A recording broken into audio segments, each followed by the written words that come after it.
Imaginez partir de zéro et bâtir petit à petit un parc immobilier de 3 milliards de dollars. Cet exploit, c'est monsieur Grant Cardone qui l'a effectué au cours des 30 dernières années où il a investi massivement dans l'immobilier en partant d'une situation à ses 20 ans où c'était un jeune toxicomane sans argent et sans emploi. Aujourd'hui, étant l'un des speakers les plus connus aux États-Unis, il a créé le mouvement 10X qui regroupe un ensemble de services et d'entreprises, que ce soit dans les médias, dans les réseaux sociaux, dans la santé et bien sûr dans l'immobilier. Et moi-même étant un grand fan de ce monsieur, j'ai décidé pas plus tard qu'hier de re-regarder les 46 vidéos les plus populaires de sa chaîne YouTube aux 2,5 millions d'abonnés et de vous délivrer aujourd'hui en 16 leçons les choses à retenir du personnage. C'est parti.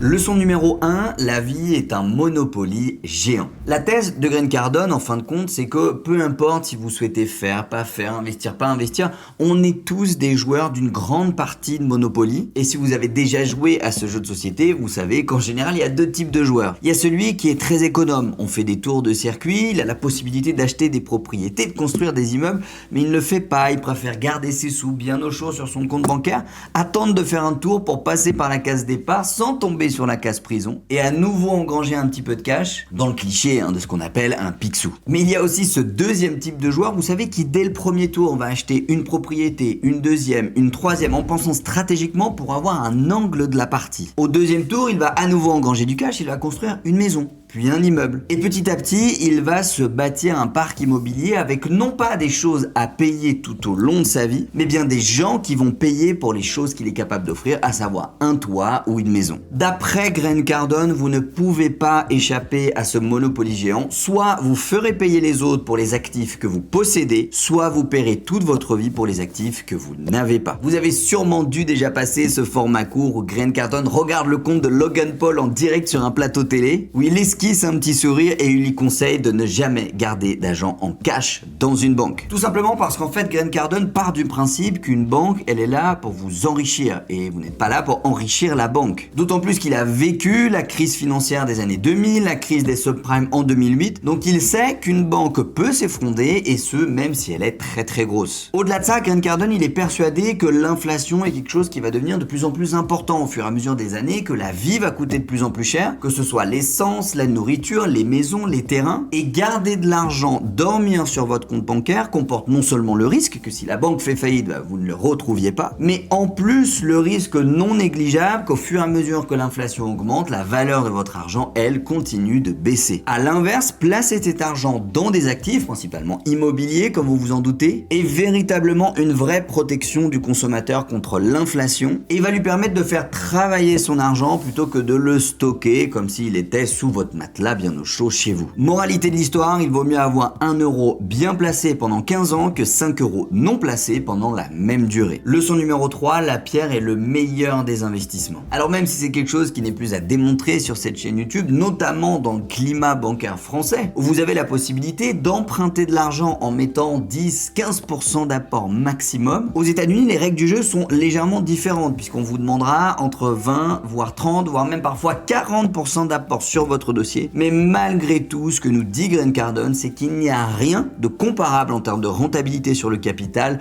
que la pierre. D'ailleurs, il en est la démonstration parfaite. 3 milliards de dollars de portefeuille immobilier pour moins de 30 millions placés sur des actifs divers tels que actifs financiers, liquidités, obligations, etc., etc. Donc Grant Cardone, non seulement oralement dans ses vidéos, mais aussi sur la construction même de son portefeuille, il a basé un gros socle de base en immobilier, vous l'avez compris, mais principalement d'ailleurs en immobilier résidentiel. Même si vous trouverez sur internet des dizaines de personnes qui vous diront « Oh là là, les locataires s'ils ne payent plus, etc., etc. » Notamment des investisseurs qui vont recommander, dès qu'on a un peu plus d'argent, d'aller sur du local industriel, du local commercial. Grant Cardone, lui, conseille complètement l'inverse de ça en se basant sur une théorie qui est assez simple. C'est que avec l'évolution d'Internet aujourd'hui, il est possible qu'il y ait de moins en moins de commerce au fur et à mesure des années. En revanche, avec l'augmentation du niveau de vie et du nombre d'habitants sur Terre, il est obligatoire que la valeur d'un mètre carré d'habitation continue d'augmenter dans les 50, 100, voire 200 prochaines années. Leçon numéro 4, soyez endettés le plus possible. Si vous regardez quelques vidéos de Grant Cardone, vous le verrez dire régulièrement qu'il se sent beaucoup mieux avec 1 milliard de dettes et 3 milliards de patrimoine immobilier qu'avec 0 € de patrimoine et 0 € de dette bancaire. La raison, elle est assez simple, c'est que en réalité, quand vous empruntez de l'argent dans une banque en mettant un apport qui constitue pour les États-Unis, mettons 30% de l'enveloppe totale, vous pouvez calculer la rentabilité de l'actif immobilier qui sera aux alentours de 6 à 8% si on regarde les moyennes au cours des 50 dernières années. Mais si vous regardez la rentabilité sur le capital investi,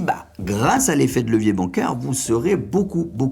plus rentable que ça. Et cet effet de levier, il n'y a que l'immobilier qui peut vous l'offrir, raison pour laquelle plus vous êtes endetté, plus vous aurez la possibilité de lever un patrimoine immobilier important, et également parce que dans tout un tas de dispositifs fiscaux, vous avez la possibilité de déduire vos frais et charges, et notamment les taux d'intérêt bancaire qui sont des frais déductibles au même titre qu'un ordinateur, une souris ou une caméra. Être endetté aujourd'hui, c'est la certitude d'avoir un patrimoine immobilier rentable d'ici quelques années, et ça en attendant tranquillement que vos locataires remboursent le crédit à votre place pour vous remercier de mettre à leur disposition un logement avec de l'électricité et de l'eau courante. Leçon numéro 5, mieux vaut avoir une petite équipe de gagnants qu'une grande équipe de perdants. Grant Cardone, comme vous l'avez compris, il a plusieurs entreprises, des centaines d'employés à travers tous les États-Unis et même dans le monde entier. Mais si vous écoutez plusieurs de ses podcasts qui ont fait des millions de vues sur les réseaux, il a la théorie qu'il vaut mieux être en petite équipe mais une équipe très motivée plutôt qu'une grande équipe et de dilapider l'argent dans des salaires, dans des charges patronales pour derrière des gens qui sont moyennement impliqués dans le projet de l'entreprise au sens large. Raison pour laquelle si vous regardez bien ces vidéos, vous verrez toujours les mêmes personnes. Sa femme, ses enfants, ses associés, ses collaborateurs principaux, le pilote de son jet privé. C'est ce qu'il appelle sa Dream Team. C'est la petite quantité de personnes qu'il va payer très bien et très cher pour ce qui est de ses employés. Mais ces derniers, avec un pourcentage de participation sur le résultat de l'entreprise et donc sur la performance de Grant Cardone, vont se donner à 200% là où le salarié moyen se donnerait peut-être qu'à 80%. Et c'est la raison pour laquelle des personnes du monde entier postulent pour venir travailler chez lui à Miami en Floride, non seulement parce que les rémunérations qu'il offre dans son entreprise sont très importantes, mais aussi parce qu'il propose des facilités d'investissement pour que ses salariés puissent eux aussi investir dans leur projet immobilier et se constituer eux aussi un patrimoine immobilier rentable. Et c'est bien sûr la plus belle preuve que sa méthode et sa théorie fonctionnent vraiment. Leçon numéro 6, 1 million, c'est rien. Si vous regardez l'une des vidéos les plus populaires de sa chaise, il explique à ses employés en plein meeting avec 30 personnes autour de lui que s'ils ont gagné 1 million de dollars cette année, c'est une bonne chose, mais 1 million, c'est rien. Et il fait même la démonstration mathématique qu'en réalité, 1 million de dollars de gagner dans votre poche, une fois que vous aurez payé vos impôts, vos charges, vos taxes foncières de votre logement, vous n'aurez déjà plus que 500 ou 600 000 dollars dans votre poche. Une fois que vous aurez payé votre logement, votre électricité, votre nourriture et toutes vos charges courantes, il vous restera moitié bien, peut-être 300 000 dollars. Et 300 000 dollars si vous partez en vacances, si vous souhaitez acheter de jolies voitures, si vous avez vos parents à charge, une maison de retraite à payer, des frais de santé, bref. Et bien en réalité, c'est une somme qui part beaucoup plus vite que le chiffre imaginaire qu'on s'imagine de 1 million de dollars. Raison pour laquelle, grâce à l'immobilier, notamment à l'effet de levier, on peut acquérir beaucoup plus qu'un million d'euros ou de dollars de patrimoine, notamment parce que quand vous réfléchissez à ces fameux 10 ou 15% d'apport, il vous suffira d'avoir 100, 150, 200 000 euros de côté. Et certes, c'est une somme, mais c'est une somme qui peut se gagner aujourd'hui à l'ère d'internet, des réseaux sociaux et de tout ce que vous voyez au quotidien. Et grâce à ces 150 000 euros, vous pourrez acheter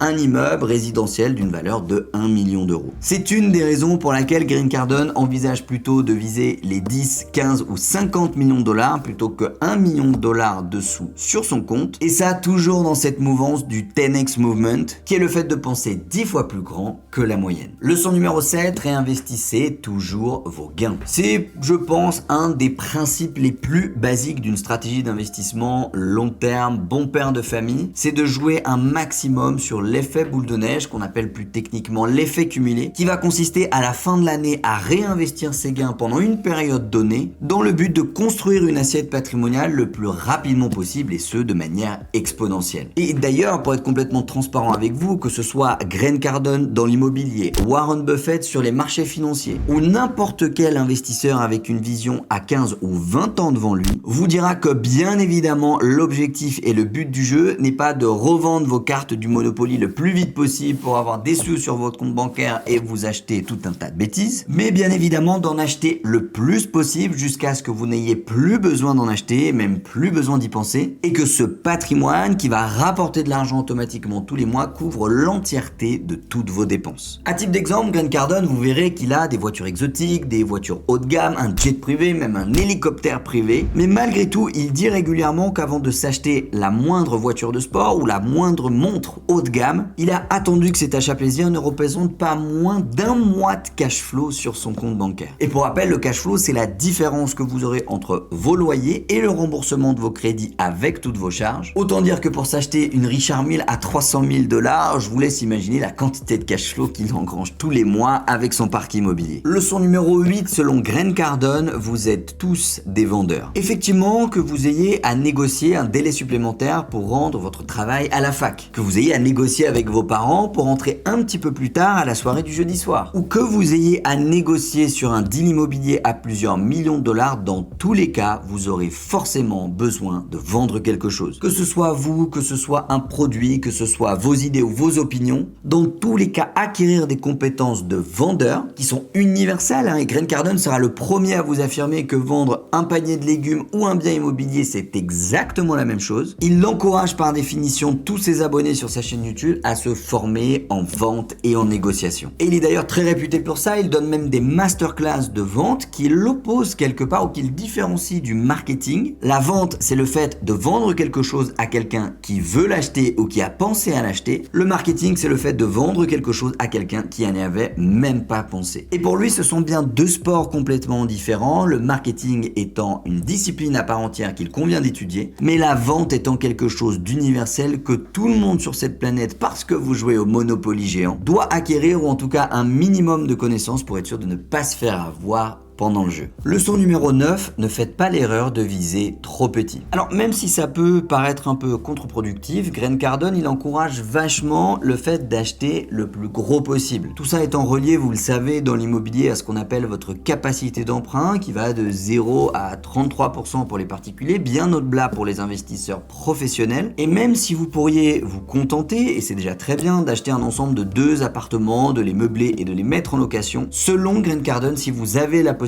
d'acheter un immeuble complet, alors ne vous contentez pas d'un seul ou même de 2 appartements. Comme vous l'avez compris, pour Grant, la vie est un Monopoly géant, et le plus tôt vous aurez réussi à mettre des immeubles sur les cases que vous avez achetées, le plus tôt vous aurez des gens qui vous paieront des loyers, ces mêmes loyers qui vous permettront d'en faire encore plus. Et comme on l'a vu, l'effet cumulé, ce fameux effet boule de neige financier, va faire en sorte que ce soit de plus en plus confortable pour vous. Mais pour ça, l'intérêt, c'est de lancer la boule de neige avec le plus d'élan possible dès le départ, d'où l'intérêt de ne pas acheter trop petit par rapport à vos capacités financières. Leçon numéro 10, si vous travaillez plus que les autres, vous gagnerez plus que les autres. Grant Cardone n'est pas du tout un adepte du talent ou de la chance, même s'il admet que celle-ci existe, mais plutôt un talent du travail. Et si vous regardez quelques vidéos lifestyle sur sa chaîne YouTube, vous verrez qu'il commence à 4h du matin, qu'il finit à 21h, qu'il est souvent en déplacement et qu'il bosse absolument tout le temps. Et il n'y a pas de mystère, plus vous allez travailler, plus vous allez gagner, et surtout dans un jeu où le patrimoine est la clé, puisque bien évidemment et bien souvent dans le jeu de l'immobilier, plus on travaille,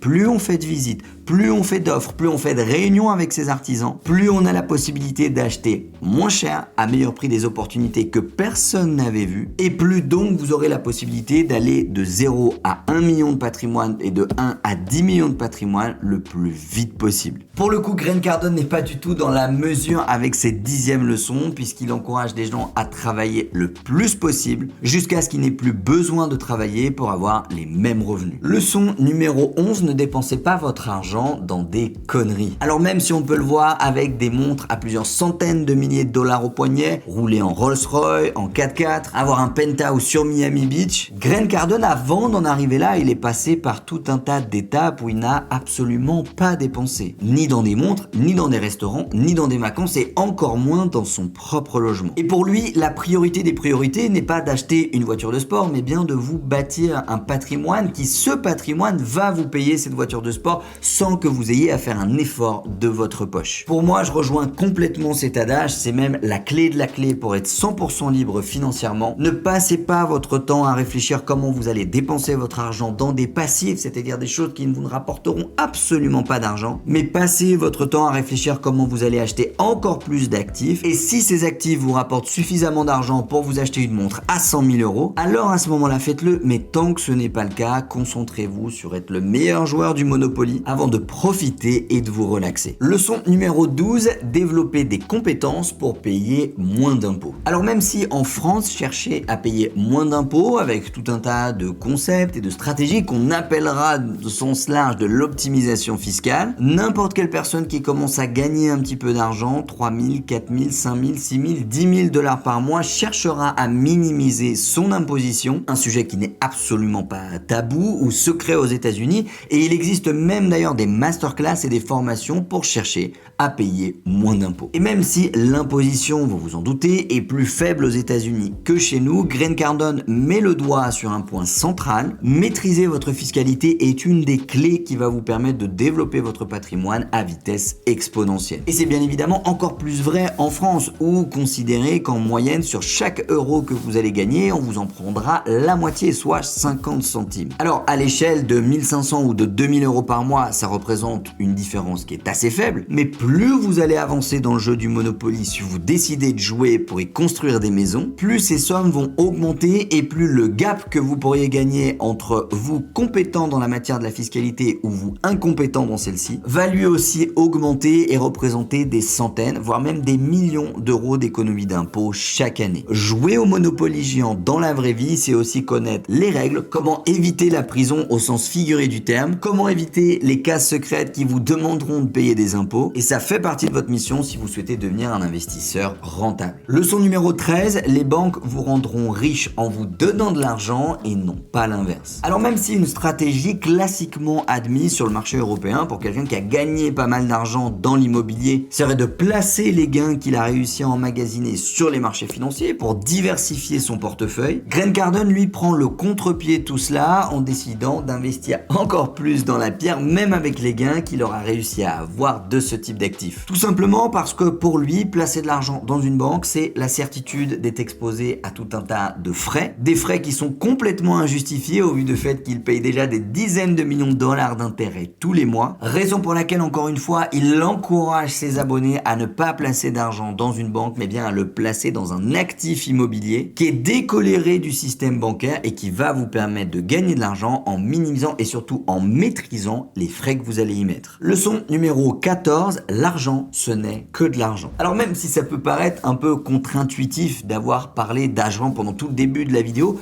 Grant Cardone n'a pas en fin de compte d'adoration pour l'argent. Pour lui, l'argent, ce n'est qu'une énergie qui va vous permettre d'accomplir des projets, qui va vous permettre d'acheter des actifs, mais avoir de l'argent pour avoir de l'argent, selon lui, ça ne sert à rien. Et ne faites pas l'erreur de donner plus d'intention à l'argent ou de lui donner plus d'importance qu'uniquement une énergie, un peu comme du gasoil que vous metteriez dans votre voiture pour avancer. Ce qui est important, c'est d'avancer et non pas d'économiser le maximum de gasoil. Raison pour laquelle d'ailleurs Grant Cardone ne roule pas en mode éco sur cet aspect-là, puisqu'il dépense énormément d'argent tous les mois pour être plus productif, avoir de meilleures équipes, avoir un meilleur lifestyle et surtout construire une assiette patrimoniale la plus importante possible. Leçon numéro 15, choisissez un binôme qui a les mêmes rêves que vous. Si vous avez déjà regardé des vidéos sur la chaîne de Grant Cardone, vous observerez qu'il est très souvent avec sa compagne, Helena Cardone, qui elle aussi a un pied dans le business et a créé tout un tas d'entreprises autour de l'entrepreneuriat au féminin. Et on peut dire qu'il s'agit d'une véritable équipe qui aspire aux mêmes rêves et aux mêmes objectifs. Et pour Grant, si vous regardez plusieurs témoignages où il parle de son couple, de la manière dont ils ont construit leur aventure ensemble, eh bien il s'agit non pas de 1 + 1, mais il s'agit de 2 directement. Et tout ça parce parce que la personne que vous allez choisir pour partager votre vie, en tout cas le plus clair de votre vie, a une influence considérable sur votre mental, vos croyances, vos idées reçues, vos goûts, vos choix, vos objectifs, vos projets. Plus globalement, réalisez que vos projets, vos attentes et vos objectifs sont en général directement reliés à celles de votre partenaire de vie ou à minima, comme vous le savez, des 5 personnes que vous fréquentez le plus. Choisir soigneusement ces 5 personnes et notamment celles que vous fréquentez le plus, c'est une des clés indispensables pour aller au sommet de la montagne que vous vous êtes visé. Mais si vous souhaitez aller dans cette direction et que votre partenaire lui veut aller dans cette direction, eh bien au final, il y a de grandes chances soit que vous vous sépariez, soit que vous déviez de votre trajectoire pour aller rejoindre un chemin commun qui n'est peut-être pas celui que vous aviez envie de poursuivre. Choisir un binôme qui a les mêmes rêves que vous, c'est une des clés du succès selon Cardone. Enfin, leçon numéro 16, peut-être la plus importante selon lui, n'ayez pas peur d'être moqué, critiqué ou attaqué, c'est le lot de tous les gens qui réussissent. Alors en fait, peu importe le domaine, que ce soit professionnellement, amicalement, dans votre vie de couple, dans votre patrimoine immobilier, dans votre carrière au sens large, à partir du moment où vous faites des choses qui sortent du commun, vous serez forcément critiqué, moqué ou attaqué. Tout simplement parce que l'esprit humain est conçu de telle manière à ce qu'il aime ressembler à ce qu'il y a autour de lui. Et quand il y a quelque chose qui ne ressemble pas à sa carte du monde, à la manière dont il a l'habitude de voir les choses, eh bien en fait, il aura toujours tendance à ramener cette personne le plus près possible de son modèle plutôt que de réfléchir, de se dire tiens, j'ai rencontré une personne qui a un modèle du monde différent de mien, je vais tâcher d'apprendre de ce dernier. Ça malheureusement, ça n'existe pas, en tout cas ce n'est pas le modèle de la plupart des gens. Et donc par définition, tout ce qui sort du cadre sera critiqué, attaqué et moqué. Et à titre personnel, je vais vous le dire, quand j'étais au lycée et que j'ai décidé de me mettre à fond dans la musculation, avec comme objectif de prendre 10 kilos en l'espace d'un an, tout le monde s'est moqué de moi. Et pourtant, je l'ai fait. En première année de médecine, quand mes parents nous ont annoncé qu'ils allaient se séparer et que moi j'ai dit à mes potes que malgré ça, j'allais avoir ma première année du premier coup, tout le monde m'a dit que ce n'était pas possible, n'importe quoi, s'est moqué de mon ambition. Et pourtant, j'ai malgré tout réussi. À la fin de ma première année de médecine, quand j'ai dit à mes potes que plutôt que d'aller bosser à McDo, j'allais ouvrir un cabinet de thérapie et accompagner les gens pour arrêter de fumer, perdre du poids, tout le monde m'a vu comme un illuminé et pourtant ça a marché. Même chose pour mon premier bien immobilier, même chose pour ma première conférence, même chose pour cette chaîne YouTube. Et même si je le sais, en toute connaissance de cause, c'est désagréable, c'est douloureux et ça vous donne envie d'abandonner, eh bien le message ultime de cette vidéo, mon message qui rejoint complètement celui de Grant Cardone, c'est n'abandonnez pas, serrez les dents, restez secret sur vos projets et vos ambitions pour éviter d'avoir ce retour de bâton. Mais vous verrez que la sensation, et je pense commencer aujourd'hui à la toucher du doigt, du moment où vous pensez approcher la réussite que vous aviez visée et où vous vous sentez à la fois accompli, libre et épanoui, vous vous direz et vous remercierez 10 000 fois le vous plus jeune qui n'a pas abandonné, qui a persévéré, qui n'a pas écouté tous ces critiques et tous ces rageux. Sur ce, j'espère que cette vidéo vous aura plu. N'hésitez pas à me dire dans les commentaires si vous souhaitez que je vous propose plus de vidéos comme celle-ci sur des personnes qui m'ont énormément inspiré afin de vous en faire un petit résumé condensé des choses principales à retenir de ce livre ou de ce personnage. Je vous dis à bientôt, plein de courage pour vos projets, c'était Tim, ciao.